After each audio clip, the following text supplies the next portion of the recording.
Hello everyone. In this video, I'll show you how to fix the DirectX 12 not supported error in Crimson Desert on Windows. The first thing you should do is update your graphics card driver. An outdated driver is one of the most common reasons for DirectX-related errors.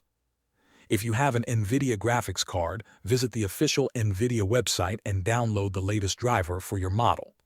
If you use AMD, go to the official AMD website and install the newest available driver. After the installation is complete, restart your computer and try launching the game again. Next, make sure your Windows system is fully updated. Crimson Desert requires recent Windows updates to support the latest DirectX features. Open the Start menu, type Check for Updates, and open the Windows Update settings. Click Check for Updates and install everything that is available. Once the updates finish installing, restart your PC. If you are playing the game through Steam, check your launch options. Sometimes custom launch commands can force the game to use the wrong DirectX version. Open Steam, go to your library, right-click Crimson Desert, and select Properties. Under the General tab, look for the Launch Options box.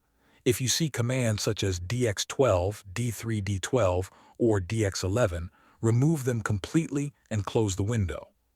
Finally, reinstall DirectX components on your system.